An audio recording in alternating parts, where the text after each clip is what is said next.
the memory. This will be the easiest way to put it here.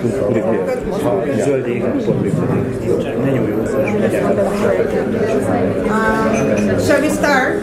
Yeah, let's Okay. Okay, everybody ready? Okay. Thank you very much. I welcome everybody on our second panel. Time is running fast, so we must be very timely.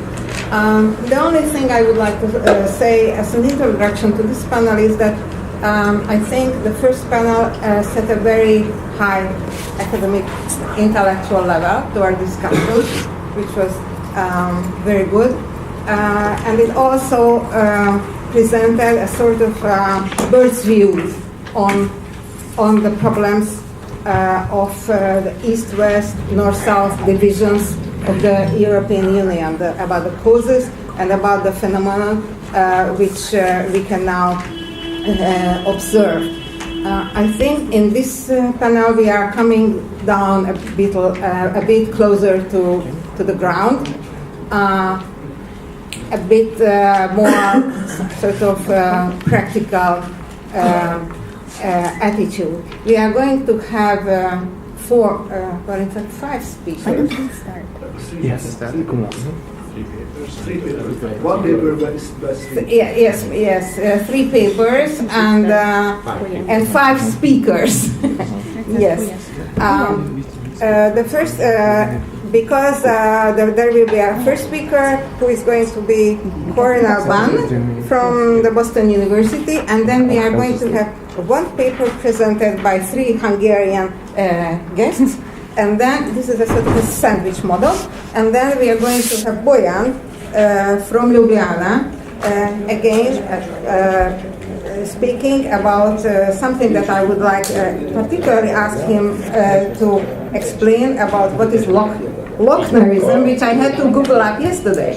So, okay, without further ado, I would like to give the floor to Cornel. So welcome everyone, good morning. My name is Gergő, MEDVE-BÁLINT, and I'm going to talk about this emerging paper that we are working on, and the first part of it, the presentation I will do, and then I will give the floor to Dóra. Actually, László has already talked about the problem that we are trying to capture in this paper, the problem of economic integration, which basically means the building down of barriers to the free flow of goods, services, and capital and labor. And once you integrate national economies, then those forces which were previously contained within national borders, those market forces, will basically release them, and you open a greater space for economic integration, and at the same time those market forces which are divisive market forces, divisive economic forces that may lead to economic disparities. And as already László mentioned in his presentation, the EU has been aware of this problem since at least the early 70s. Several major reports have been published almost every decade about the threat of increasing disparities, economic and social disparities, as a side effect of economic integration. So basically, what the EU needs is to counterbalance these economic forces, to come up with some measures to reduce the developmental disparities, and to increase the competitiveness and capacity in the periphery, and and also to tackle these developmental problems that the integration may cause. However, I mean, this is the problem of integration, that participants or players with unequal weight are together and fighting for resources, and actually the competition is quite unequal. So the stronger players are able to overcome the weaker ones. And this is what is happening in the integration. So the level playing field is supposed to be level, but the problem is that there are players with different capacities. some of them are stronger, some of them are weaker. So the stronger players are able to take advantage of the opportunities offered by European integration much better than the weaker players. So the level playing field is not actually level, and this is what needs to be leveled. There should be some market correcting measures actually that the EU could rely on to basically overcome the distributional problems and of integration. And there are some key market correcting instruments that have developed over the last few decades within the EU. The most significant ones, at least at the EU level, are the cohesion policy and the redistribution through the structural funds and the cohesion fund, which are funds originally or in principle distributed to backward areas and backward countries, or to improve their market power, to raise investments there, and also to weaker sectors, or particularly weaker sector which is supposed to be relying on support, the common agricultural policy. So basically these two measures, these two instruments take up about 70% or even more of the EU budget. And there's another market correcting instrument which is regulated at the EU level, but national governments distribute funds through this market correcting instrument. It's the state aid policy, which is heavily regulated by the EU's competition policy. And the EU's competition policy in general prescribes or actually declares that offering state aid is a violation of the EU's free market, internal market. But in those cases when the aid is given to territories which are backward compared to an EU average, then the aid or the use of state aid may be compatible with the EU common market. So actually, in terms of the state aid regulation, the EU is more permissive to the lesser developed regions and lesser developed countries. Precisely because this should actually increase their market power and raise investments there. And there's also another a group of institutions that are supposed to promote investments in the weaker areas, in the weaker countries, the European Investment Bank, European Bank for Reconstruction and Development, and the EFSI, Fund for Strategic Investments. And basically we will try to show that these do not actually fulfill the goals which were basically laid down in their original founding treaties. And there's a fourth instrument which László again talked about in the first panel, how to increase domestic institutional capacity. So the EU assisted the Eastern European countries during the pre-accession period to build institutional capacity there to be able to cope with the competitive pressures of the European market. Well, so this is the background, and we try to look at the figures. So now we provide you a lot of figures about how these market correcting measures actually work. So to put it in plain English, where does the money go? Does the money really support the periphery, the eastern and the southern periphery, or these major market correcting instruments actually do not counterbalance the unequal opportunities of these market actors or these countries. So we divided the EU members into three groups. We have the eastern periphery, which basically refers to the Eastern European member states. We have the southern periphery, which are Spain, Portugal, Greece, and Italy. And we have the core EU member states, which represent the economic core and the main, most dominant economies of the EU. What these figures suggest, what these figures show, that the total spending on these three measures between 2004 and 2015, so it is the entire period, it's 12 years since the Eastern enlargement, that these country groups altogether spent on these three different measures: state aid, cohesion policy spending, and agricultural policy spending. So there's a highly unequal distribution. In terms of state aid, which I already mentioned that it is public national budgets, so the states themselves spend on supporting investments, investors and businesses. So the core countries' spending in per capita terms totally outweigh the periphery's spending in per capita terms in this period. As for cohesion policy, which is EU-level redistribution, so it is EU budget basically, which is part of it being redistributed to the EU member states, we see the expected pattern that the periphery receives more in per capita terms, but also the core countries are able to secure some of the funds of this market-correcting instrument. And in terms of the common agricultural policy, there isn't an identifiable pattern. The core receives quite a lot in per capita terms, or the spending was quite high for the core members unexpectedly. If we add this up together, then this is what we see, that combining state aid with cohesion policy spending and with the common agricultural policy payments in these three country groups, so combining all these market-correcting spending together, we don't see much of a difference between the three country groups. So the eastern periphery and the southern periphery doesn't seem to benefit much more from the market-correcting measures than the core itself. So actually the level playing field is not really leveled. The unequal distribution of competitive capabilities and market power is not actually leveled or neutralized a bit by these market correcting measures. And another important issue is that the state aid, much of it in the periphery goes to companies and enterprises which are not residents in these peripheries.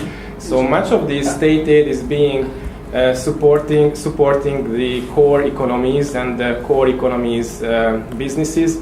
So this is a distribution of the large investment projects, how much of this was aided in the eastern and the southern periphery, and in the east, more than three quarters of these funds went to companies in the core EU member states, whereas in the south it's almost half of the funds that went to non-resident companies. And now I give the floor to Dóra, and she's going to continue with the EIB. Okay, thank you so much. Yes, so in addition to market correcting mechanisms that distribute EU funds at the member state levels, we also looked at other institutions, European institutions, which promote investment all around the European Union, but connect directly to market actors. So we looked at the European Investment Bank and the European Bank for Restructuring and Development. As you know, the European Investment Bank distributes loans in the whole EU, whereas the EBRD only concentrates on Eastern market. So they aggregate data for EIB and EBRD financing in the different EU region for the period of 2004 and 2007, shows distribution patterns that the core received the least in terms of its GDP, Eastern periphery the most, and the Southern periphery in between. If we compare per capita loans in constant 2005 euro, the picture changes a bit in the sense that the southern periphery is the one which received most of these loans. However, I would like to show you the next slide, which shows again the same aggregate data, but this time on nominal values. And you can see that the pie is very interestingly divided, the core receiving by far the most of the aggregate EIB and EBRD loans. The southern periphery received the second largest, and the smallest share of the EBRD and the EIB loans go only to the Eastern market. So the title of this slide, we work only on projects that meet a strict and clear set of criteria, is in quotation marks for two reasons. One is because it's really a quote from the EBRD website, Two, because we wanted to indicate the irony of the quotation, because together with this pie diagram, you can see that there must be an inbuilt bias in the distribution principles of the EIB and EBRD loans, if this is the result that we get. I also want to show you another data slide again, in which I connected the data in relation to the direction of these loans, more precisely whether they are financing projects that focus on one single member state or across the region. And what you see here is that the EFIC project and also EIB project, and all of them basically concentrate only on one region, and there is a very negligible amount of loans spent on cross-regional or EU-focused targets, which is, we find problematic in a sense that the idea behind developmental banks could be really to build a common EU market that is finance projects that not serve only the interest of one member state, but serve the interest of several member states. And there is, of course, good reason why we find this bias towards financing one region. So, for example, the EFSI, which is the latest institution of developmental loan distribution of the EU, works very tightly with national development banks. Of course, national development banks have the purpose of promoting the national economy. So if EU money is spent in joint cooperation with national development banks, the result, what we find is in this slide, that most of the EU money is spent on individual member states. So, where's the conclusion? But we would have even tried to Photoshop the picture even more. So the outcome of EU policies leveling the playing field is not a level playing field at all. So we identified a number of general problems with EU market correcting policy. So one, and quite obviously, is that the result is shaped largely by pre-existing endowments. So if an economy was better at the beginning of integration, it's going to come out in a better shape after market integration. There's also, of course, pointed out by many of the former presenters, limited resources at the disposal of the EU. We would like to add also the weak infrastructural powers. And also, as a problem, we identified that there is not a real clear guiding principles for market corrections. What we find is a hodgepodge of third road and Keynesian ideas embedded in a dominating neoliberal frame, but we don't find any clear, neither discussion nor accepted principles, regulatory logic, according to which market correction in the EU would be formed. And finally, and connectedly, there's a problem of missing goals.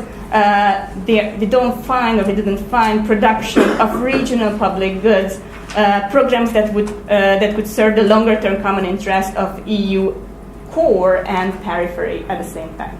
I would like to give the floor to... Minus 2 minutes or minus 4 minutes? Minus 3. Minus 1. So, just briefly bragging, but basically repeating myself, because what we were talking about the previous panel is that these policies, of course, are the products of the European polity. And so to understand them, we have to look at what might be the problems of the zero polity. So what could be, from the Central European perspective, policies that could change that? Yeah, that I don't want to enter. We discussed that. That is.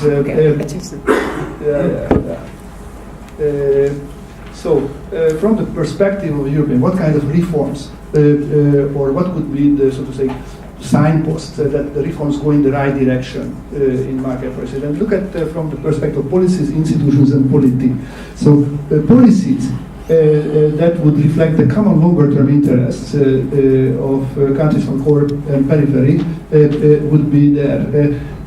Just before we started this panel, Cornel mentioned me that, for example, one of the strategies of the lending investment strategies is now trying to give preference to loans, for example, preference to loans to firms and multinational companies that work both in East and West and increase the capacity of the European value chains to increase the value added in the peripheral countries, for example. These are policies that we would like to see. Institutions is create European level institutional capacity to foresee and manage this kind of developmental disparities and the consequences of these policies. That is not existent.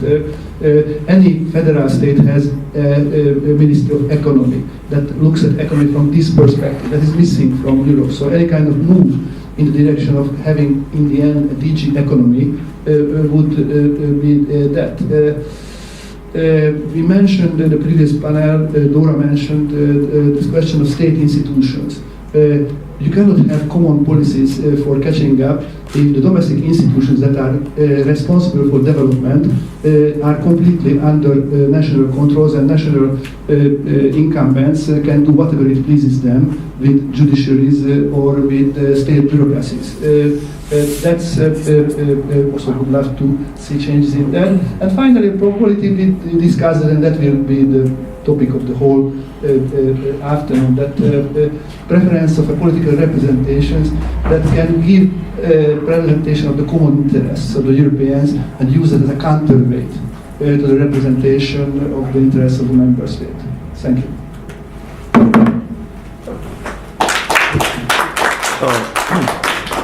Okay, so I'll just take my watch off to monitor my is it 15 or 10? 15 minutes, okay?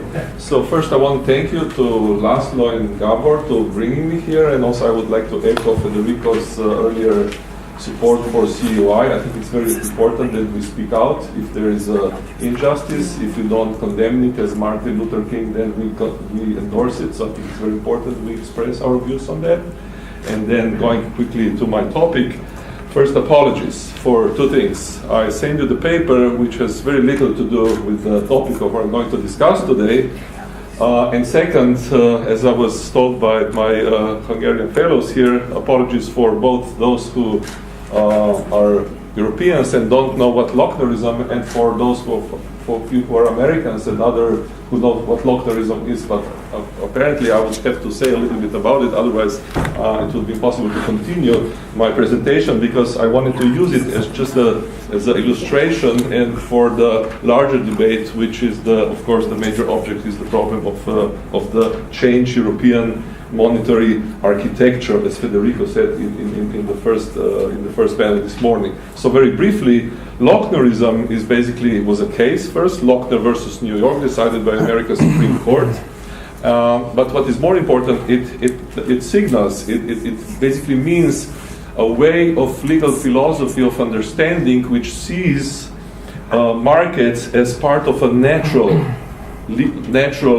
apolitical neutral order. So for example, when the problem basically arose when the FDR was elected as the president of the America and started with New Deal, the Supreme Court, based on that jurisprudence, started to strike down almost every single legislation which interfered, according to Lochnerism, into that natural order. So, and why I use this term, because I think Europe, similarly, particularly with this radically changed constitutional architecture brought by the 2008-2009 Euro crisis, came close to this Lochnerism, but in a European, slightly different way. Why do I mean by that? As you know, the way Europe was constructed by Rome Treaty was to divide the social policy, solidarity policy on the national level with the market policy on the supranational level. And that worked quite well, and the problems arose then with the single act and so on. But what is important to understand that with the latest changes of the treaty and the legislation, I think we crossed the Rubicon. Now we no longer have this Rome kind of Rome-based division, which was Smith in Brussels and Keynes at home. Now we have a problem because we have a constitution which prevents Keynesianism. We have we have actually double break. We have a break on the EU level in the fiscal treaty. We have a break in the several other parts of legislation. Frederick already gave a brief tour of that, the two-pack and other mechanism. But also we have a requirement to transpose that into the national constitution. So looking more historically in perspective, so what we are doing something what Americans avoided precisely when they were hit by the crisis, by depression in the 30s. So during the economic crisis, Europe is embracing a particular economic ideology elevated on the level of constitutional doctrine. And the problem of this particular doctrine is manifold, but one of them is first, it's strongly inspired by a German view of the austerity. I always remind my audience that it's German, and I was reminded Dutch language, and if there are more, please tell me in Europe, where debt and guilt means the same thing, so Schuld in German and Dutch means the same. Somebody told me in Swedish also. So I want to say that it's deeply ingrained in the German political culture. It's not something that Germans are making up. As you know, there are very few German economists who disagree with this doctrine. So we have to take this very seriously. But on the other hand, I really enjoyed this morning reading paper by Professor Wade Jacoby. I don't know if he's in the room. Oh yeah, thank you so much. I think it's a brilliant paper, and I'm looking forward to you touch at the core of the problem. So it's not only ideology. Behind the ideology is also the German interest dressed up in the constitutional language. And it's a completely different question, how are we going to solve that problem? But I won't talk about it because that's the paper of the topic of your discussion. But I would like to say that the both instruments have a deep roots in German legal political culture. But as we know, after now almost 10 years, they don't work very well for other countries except Germany. I mean, if you look at the periphery, if you look at the results, you have countries like Greece, like Spain, where you have unemployment level among young people up to 55-60%. That's in Greece. If you look at the indicators, it reached the level which should ring alarm. If you look at the Spain and other countries, it's an economic disaster. And yet, we continue to stick to the same doctrine, to the same paradigm. So that's I think, a serious problem. And the question, the challenge for Europe is, and I think then the second point would be, I will try also to connect debate with this sort of economic orthodoxy which prevents Europe to try to get out of it and try to respond to the challenges posed by populism. Because I think populism partly, of course not entirely, is exactly a reaction to this orthodoxy which tries to take so much out of politics. It tries to present obviously political question as a matter of a neutral, apolitical order dressed up in constitutional legal language. Whereas today, what we need actually is a repoliticization of a European constitutional order. It's a very tough thing, because it brings many, many complications. It's not an easy one, but I think the EU reached the level of its usual way of doing things, which was legal integration, taking out of politics many things as possible, putting that on the single market, strong constitutional footing, and leaving the social issues mainly on a national level. We reached the plateau where actually we will have to try to rethink this relationship between the two understanding of the integration, but there is no easy way out of that. That's a very, very, I think, difficult, tough problem for the European Union in the future.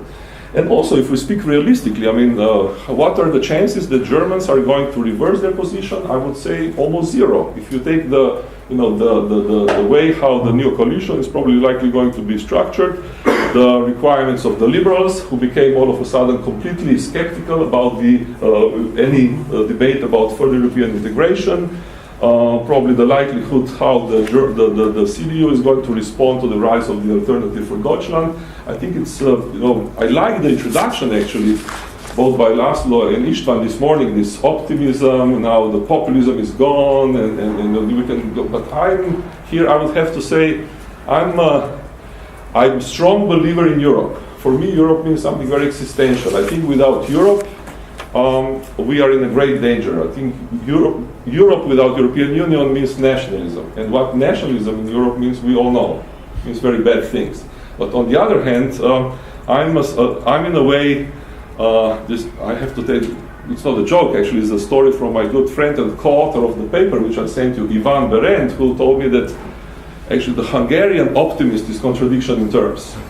So now I'm trying to show that Slovenian maybe pessimism maybe can beat even the Hungarian case. But I wanted to emphasize that I'm a strong pro-European. My pessimism derives from the difficulty of, as I try to argue, untangling these deep ideological, political stakes which are involved in the question of how to change, how to turn the story of European integration from the one that the story as used that we know, into a new one where we need to politicize the common market, where we need to politicize many of the things which are decided on the EU level. As we can see now, there are many fissures, not only east and west, this is also south. It's creditor-debtor countries which are completely two different parts of the field, and so on. So the fundamental, I think, dilemma, contradiction is that there is a fundamental need to transform Europe, but on the other hand, increase the political difficulty to do it. The political condition to do that are, according to my take, very, very, very non-existent at the moment. And then just for the last 5 minutes, a few words about why is this debate also connected with so why getting, sorry, before that, historical analogy. I think history is a good teacher, actually. I'm one of those who believe that history is a good teacher, and I see events, I see many parallels with the 1930s, what is happening right now in Europe. And one interesting thing which happened in the 30s, not only in Europe but worldwide, was that the countries which abandoned, which did not follow this doctrine of a balanced budget, and US was one among them, were able to survive the crisis with without the rise of populist, fascist, another nationalist.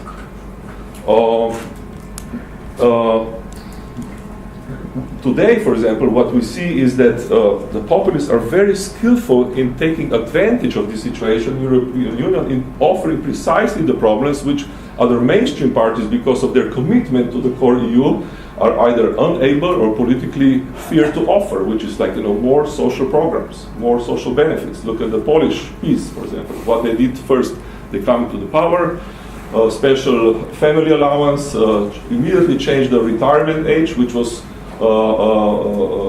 as you know, the task just before his party-led government. He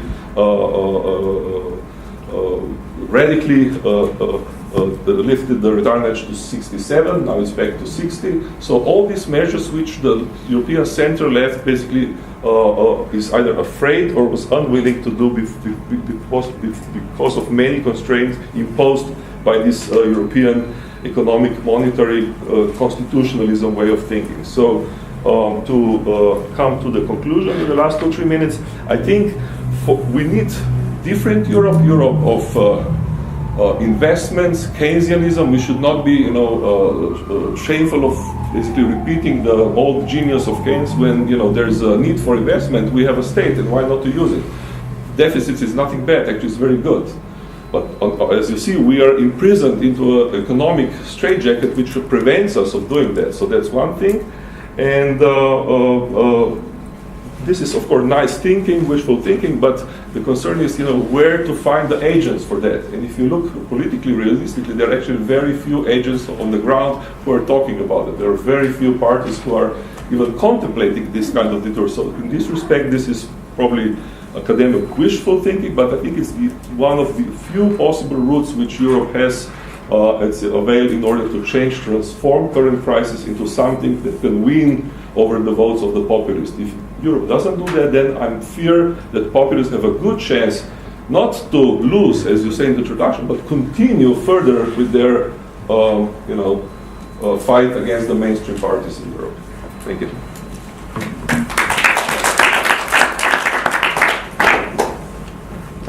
Thank you, President. Great introduction for what I'm about to say.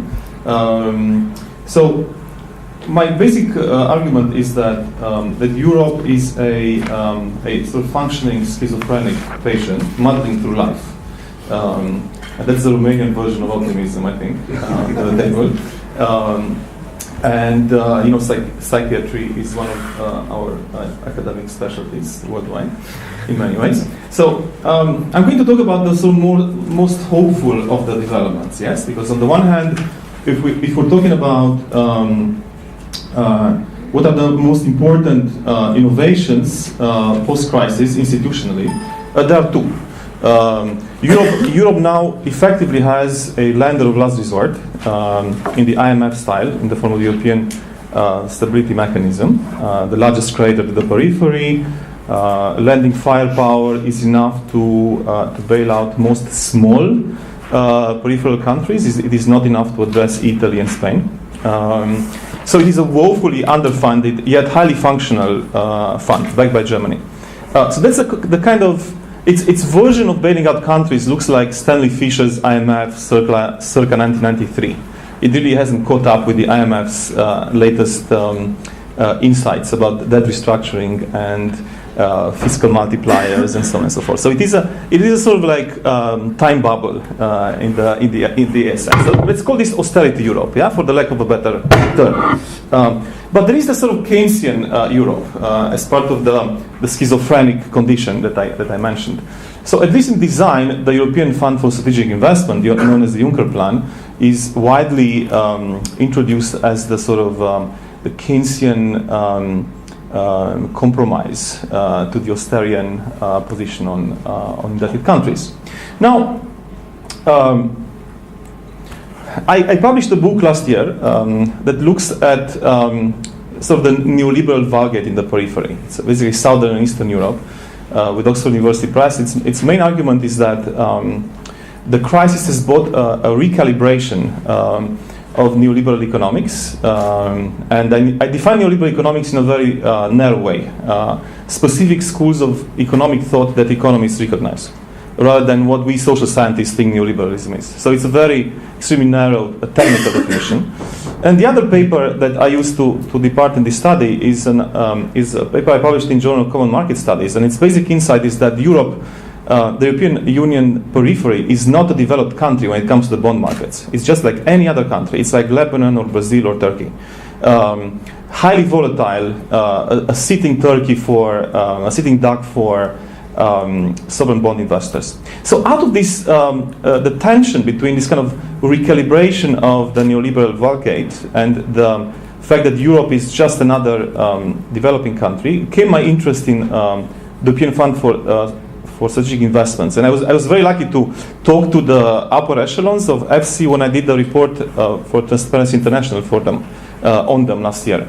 So, why is FC interesting? It is interesting because its mandate is to be a counter-cyclical fund. It is a temporary fund. The 5 presidents want it to be permanent. But its basic idea is to provide cheap liquidity and patient liquidity in times of recessions, when the private sector doesn't lend. Right? So it's a way to compensate for not having a real lender of last resort in the economy. Yeah? We know that the European Central Bank is the lender of last resort sometimes, not all the time. The second part of the mandate is more Hirschmanian and less Keynesian. And it is a sort of like development, European development fund that provides patient finance for public goods. It is a kind of venture capitalist for risky investments, especially in research and development. So it kind of concentrates some of the aspects of contemporary high-speed finance that the private sector does not provide equally across the EU. And this is where the conversation on East and West divide comes in.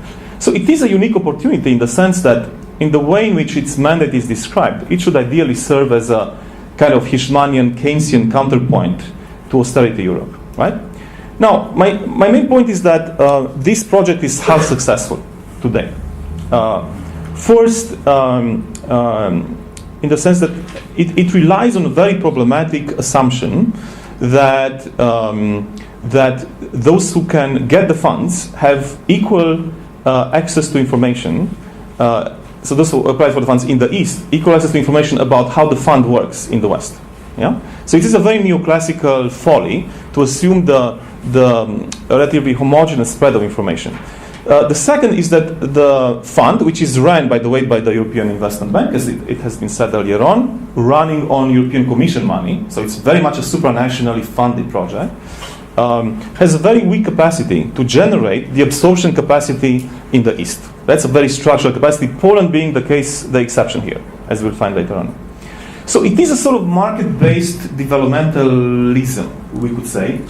So I very much cohere with the frame that you have mentioned earlier on. So it is, and in line with your work with Vukov, right? It's like yet another episode in EU trying to build capacity in the East, creating new institutions, especially these kind of public investment institutions that can generate the patient finance it otherwise lacks in these dependent market economies, right? So in that sense, it sort of makes a lot of sense given the typical film we have about the EU. So my central concept here is the European public investment regime, to understand what's going on. You cannot, I'm drawing here on Hirschman and Jan Hardy's work in particular. So by this regime, I mean an assembly of funds, so money, economic governance mechanisms, and rules whose goal is to provide patient developmental funding and counter-cyclical liquidity to countries, East and West. If you read very carefully the regulation of FC, it does have an embedded developmental idea for the periphery. So it is there, it's written, it's a great opportunity. So, in other words, we shouldn't just look at FC, we should look at the entire infrastructure through which this European public money is channeled at the macroeconomic level. So here the intermediaries are of essence. The largest intermediaries of FC funds are British investment banks. The Royal Bank of Scotland is the largest of them. It explains why, part of the Brexit story is that Brits are going to lose one of the largest sources of funding for their infrastructure. And also their banks are going to lose the intermediary role. But beyond that, as we'll find later on, the much maligned domestic publicly owned developmental banks are what make the Juncker plan works. You don't have one, you're screwed, right? And you're too late at the table. So that's why this kind of schizophrenic drama kicks into play. So in order to get it going, you need, I argue, these kind of domestic development banks or at least sovereign wealth funds. Poland has one. Poland has both a development bank and a sovereign wealth fund. Romania just started a sovereign wealth fund, which I think is a bad idea, but we can go into that. The second is that you need to have organized business with the capacity and access to information that could enable them to use this money in the first place. Very critical, and this is where the sort of comparative institutionalist analysis of European capitalism comes into play. And finally, you need a developmental mindset. Unless you think of FC as like a European development bank, it's not going to work out. And it's not going to work out for the periphery in the first place. It's going to work out mostly for the core and for some parts of the periphery that have certain institutional characteristics. I'm not going to go into the funding structure. You guys have alluded at it. It's a pretty standard sort of World Bank structure in terms of how they get the money. So I wanted to see how counter-cyclical has the Juncker plan been so far. And this is an adjusted per capita lending to European countries. Those are the dots, yeah? And then in red, it's the average economic growth rate. So if it's a counter-cyclical fund, then the gap between lending per capita and the dynamic of the growth rate should be they should be above or around the red thread. What do you see here, right? Of the countries that have had deep recessions, those that have benefited the most, the country that has benefited the most is Italy per capita. And Italy is a very capable development bank. That's the first thing we note about it. Spain has done reasonably well, as you can see. España, ES, right there below the line, but quite high. France, and then Germany and Poland. These are the countries that have, per capita, gotten most of the money so far. Now, what these countries have in common is that they are the only European countries that have investment banks that are national development banks that are parts of the long-term investors club, which brings together all the large global development banks, and those are the EIB, KfW in Germany, the Brazilian Development Bank, and the China Development Bank.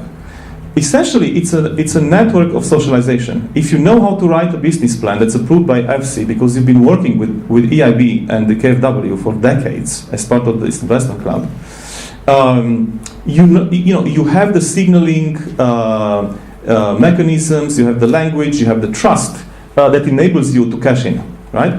If you don't have it and you're in the trowel, right? Look at Greece, right? Elada, it's the last one. EL. I mean, deepest recession in Europe, almost no funding from FC. Greece does not have a development bank. So this is where the European Commission comes in. So now the European Commission, after decades of maligning the government as a banker, now they are basically asking countries that don't have a development bank to get the hell on their feet and create one. Because they realize that without this critical intermediary, the Juncker plan doesn't work. And as you can see, our region, with the exception of Poland, is the most affected. It's kind of interesting here. There is no Central Europe Balkan divide. Bulgaria and Croatia have benefited extensively. They're very capable local development banks, as did Poland, whereas Romania and the Baltics have not. So there's no real 1990s Orientalist pattern going on here. Now, part of the mandate, part of the sort of Fishmanian mandate, is to basically boost high value-added industries in Europe, right? Part of global competitiveness, but also to bridge the East-West divide. So if you look at this dismal landscape where our region stands, on both public and private research and development, something that the Juncker plan should be funding, right? So the horizontal line is private R&D intensity, and the vertical one is public. We're all concentrated into along with Greece, and Malta, in a very sort of in the nadir of this kind of Hirschmanian, neo-Hirschmanian developmental state. Yet, when you look at the distribution of the funds, even for the case of Poland, that manages to get a lot, it's not going here. It's not going in the Hirschmanian direction at all. So again, right, the capacity to bridge the divide decreases even in the countries that are the most likely candidates to benefit, such as Poland, Croatia, and others. What are the dead weights? What explains this? So, of course, there is a sort of legacy of 90s and 2000s neoliberalism. The state as a banker is a bad idea. It's corrupt. There's no point in using it. Maybe you can have an Exim bank for trade finance, but nothing beyond that, right? However, I think there are two groups of countries in this one. The region is not homogeneous, right? Poland, Croatia, Bulgaria, Slovenia to some extent, although the Slovenian bank has done very disappointingly, versus the Baltics, Romania, Hungary to some extent. The second are the negative spillovers from the dependent financial model that we have. The large West European subsidiaries based in Eastern Europe, they do intermediation for the Juncker plan at home, but not here. Because their business model is very different. They have very different kinds of lending. So again, that's a structural characteristic of the region, and we're paying a price for it. The third one is, of course, the well-known weak bureaucratic capacity. And here, one of the biggest impediments to the Juncker plan absorption has been the fact that some of these countries have been unable to convert their Exim bank, even the United States has one, so even the most neoliberal countries have an Exim bank, into a promotional bank as requested by the Commission. There has been very little work done by the EIB to teach these people how to do it and how to certify them. But there was also very little willingness and capacity back home. So there's this very frustrating story that I would actually put a lot of the blame on the countries themselves. The Poles have done very well with the KfW. They basically asked the Germans, how the hell do you do it? I mean, we know that the German economic miracle would not work without government banking, right? I mean, that's one of the most underappreciated aspects of the German economy. The fact that the patient finance is essential for an export economy. And take EIB out of model Deutschland, I don't know what we end up with. The second aspect is ability, right? So it's kind of assuming that there's public sector capacity to request and intermediate funds. So like I said earlier, You have to look at the banking sector, no willingness, capacity there, no interest. Employer organizations have no idea, including foreign employer groups, because they get their finance separately. Now, you have mentioned earlier on, there is a change going on since December last year. There was a big loan for FC to ArcelorMittal's entire supply chain in Europe, from France, Luxembourg, Spain, going to Poland, Romania, Slovakia. They're leveraging 1.2 billion. This is not a small loan. They gave them 313 million, and then the rest came from the market. That illustrates a certain direction that essentially sounds like East-West class compromise. It's going to the multinationals to the extent that they're also steeped in the East, and they breach the two sides. So it's a sort of like corporate intermediation of the East-West divide that gets the money, and I think that's where they're going. This is a very reflexive institution. If you speak to them, they're very hard to pin down as this kind of like market radical idiots. They really are not. And they also have learned from the earlier problems of the Juncker plan in terms of getting the money into Eastern Europe. And they told me, we don't just want to like hit the benchmarks and get the money there. We want to make sure that the money contribute to some kind of competitiveness improvement throughout the supply chains. And that's happening since the fall of last year. So I think we should update our beliefs in terms of where they're going. I think all this is riveted with contradictions, of course. I mean, but it is something that's happening. So I know I have very little time left. I have to conclude, in fact. The last one is that in order to have a functioning public investment regime, you need to have you basically need to be a neo-structuralist economist, not a neoclassical economist. Margaret Thierborn published a book with Cornel University Press in the Money series. Excellent book. I recommend it to all of you interested in this. Came out last year. It's a very in-depth case study of the Korean contemporary developmental state. So how you can be, engage in globalization, etc., but without drinking the neoliberal Kool-Aid.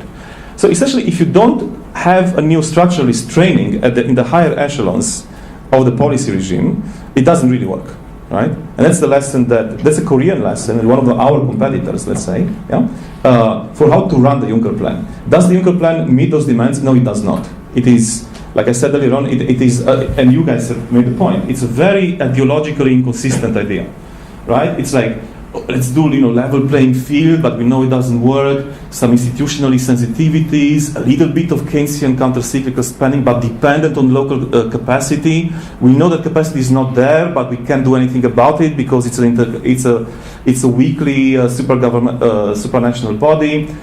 So I mean, this is not how you do Hirschman. This is not how it works. You need bureaucratic coherence embedded in coherent ideas. Period. You don't have it, it's going to be yet another piece of Band-Aid. Yeah.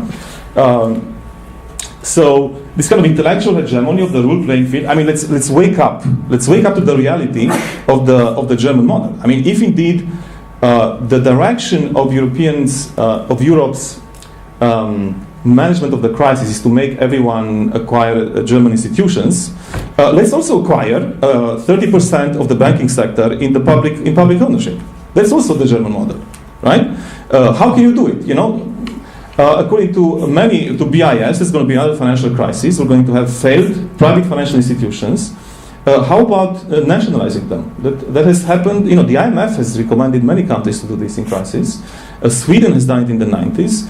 Iceland has done it. Why not compress all those assets into big, large domestic development banks that's going to give a fiscal multiplier to the Juncker plan that Juncker has never had in his wet dreams, right? So finally, let's emulate a bit of German hypocrisy, right? I mean, that's the bottom line. You want the Juncker plan to work?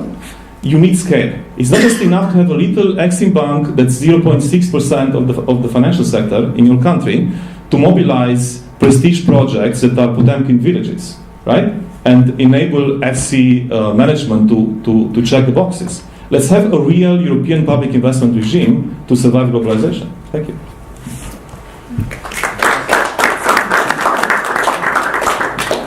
Thank you very much. First of all, that we are keeping time. That's very good. Okay. Also, before I give back.